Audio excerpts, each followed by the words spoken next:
আসসালামু আলাইকুম আম্মা। ওয়ালাইকুম আসসালাম। কেমন আছো? ভালো আছি।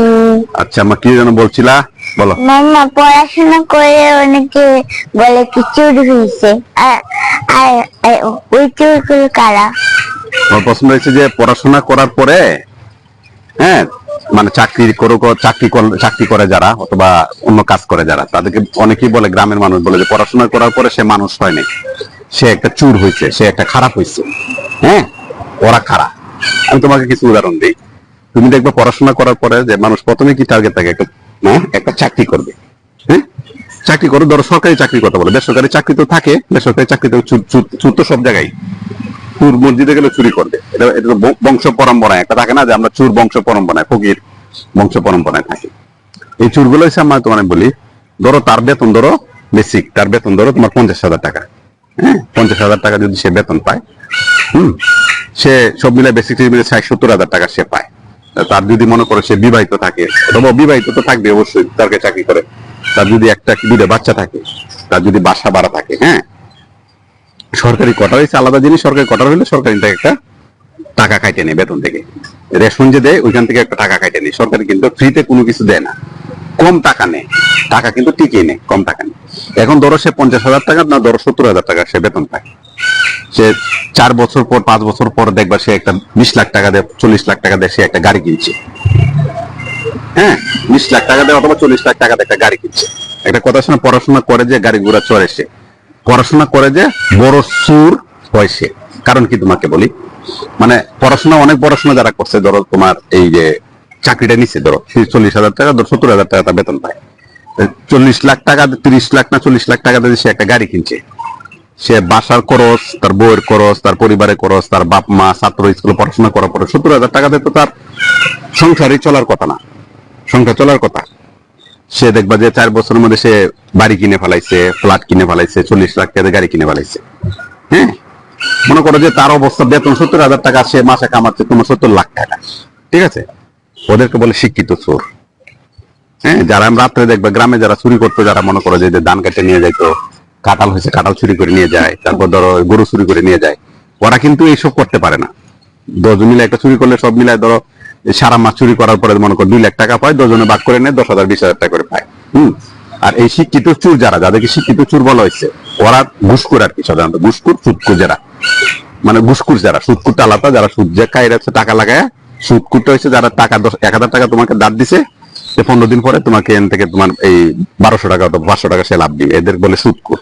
ঘুষখোর হচ্ছে যে তোমার একটা কাজ করার দেবে, তুমি ধরো একটা খারাপ কাজ করছো, ধরো আমি গাড়ি নিয়ে যাচ্ছি, গাড়ি নিয়ে যাওয়ার পরে আমার কাগজ নাই, পুলিশে ধরছে, আমার মামলা দেয় নাই, মামলা না দিয়ে আমার মামলাটা ছিল তোমার ধরো যে 4,000 টাকা, সে আমার 2,000 টাকা দিয়েছি, সে মামলা না দেয়া গাড়িটা ছেড়ে দিছে, মানে যে খারাপ কাজ করতে কিন্তু সে সহায়তা করছে। 2,000 টাকা কিন্তু সে সরকারকে দিবে না, সে নিজে খাবে।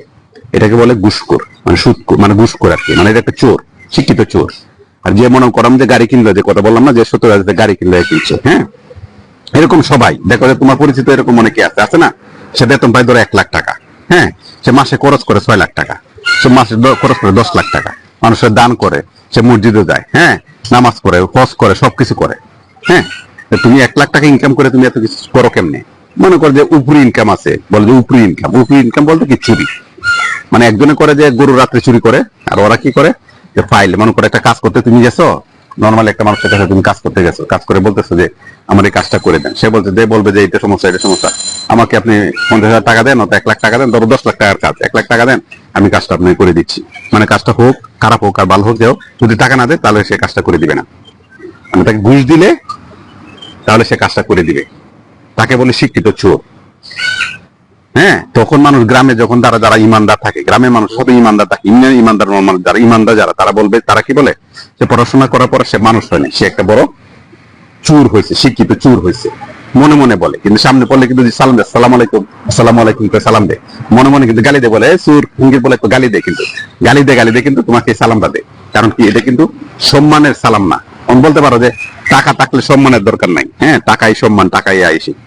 এটা তো তুমি হয়তো বা ইহকালে অথবা তোমার জীবনকালে তুমি এটা বুঝতে পারো, যখন অসুস্থ হয়ে যাবা, তোমার যখন বয়স 60-70 হয়ে যাবে, তখন তোমার যখন কিডনি, ডায়াবেটিস, হাই প্রেসার এগুলো যখন নষ্ট হয়ে যাবে, তখন কিন্তু আবার যারা যে দামি ইমানদার মানুষ ছিল যারা, হ্যাঁ, তুমি তাদেরকে কিন্তু তুমি খুঁজবা, তার কাছে কিন্তু যাইবা, যাওয়ার পরে কি বলবা, যে আমাকে দোয়া করেন, আমি হজে যাচ্ছি, অথবা মসজিদে দান করবা, অথবা একটা করবা, নর্মালি দেখবা যে কোনো কাজ তুমি করতে চাইবা, হ্যাঁ, তখন কিন্তু সে তুমি ভালো হয়ে যাবা।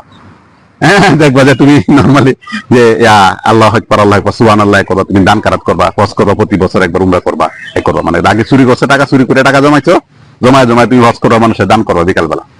এটা আছে না জুতা মারে গরু দান যেটা বলে, এটা আর কি শিক্ষিতরা এই কাজটা করে। টাকা একসময় চুরি করে যখন সুযোগ থাকে, টাকা লাখ লাখ কোটি কোটি টাকা জমায়, জমায় তো একটা সময় পরে এটা মানুষ মনে করে যে একজনের কাছে চুরি করে একজনকে দান করে, মানে আর কি চুরি একজনের চুরি করে একজনের দান করা, তখন হজ করে, বাড়ি করে, করে, তখন অমানুষ হয়, তার শরীর খারাপ হয়, তখন মনে হয় যে আল্লাহ আমি পাপ করছি, আল্লাহ আমার পাপের শাস্তি দিচ্ছে, আল্লাহ তুমি মাফ করে দে, হজে যায়, 5 ওয়াক্ত মসজিদে নামাজ পড়ে, তবজি পড়ে, ওরা হচ্ছে তোমার শিক্ষিত চোর। হ্যাঁ, আর ধরো মসজিদে যায়, তখন এগুলো মাপ চায় না, তখন মানুষ যে বলে যে এই যে শিক্ষিত চোর, এরা হচ্ছে অমানুষ হয়েছে, পড়াশোনা করার পরে শিক্ষিত চোর হয়েছে, একটা অমানুষ হয়েছে। শিক্ষিত চোর সাধারণত এদেরকে বলা হয় যারা মনে করে যে জানে, শোনার পরে সে জানে যে ঘুষ খাওয়া খারাপ, তার পাপ হবে, তার গুণ হবে, তার ইয়ে হবে, সবকিছু হবে, জানবে, জানিয়ে জানে, যারা জানিয়ে যে কাজগুলো করে মানুষ, সাধারণত যে মানুষ সেগুলা একটা পাপ জানিয়ে করে তাকে শিক্ষিত চোর বলে। সহজ সংজ্ঞায় একটা মানুষ জানে যে কাজটা খারাপ, এই কাজটা করা খুব খারাপ, এই কাজটা করলে ক্ষতি হবে, আল্লাহ দেখবে, হাসো দিয়ে শাস্তি দিবে, তারপরে যদি সে এই কাজটা করে তাকে বলে শিক্ষিত চোর। সহজ ভাষায় পড়াশোনা করে যারা চুরি করে, তোমাদের বললামই। ঠিক আছে মা, আসসালামু আলাইকুম, ভালো থাকবা।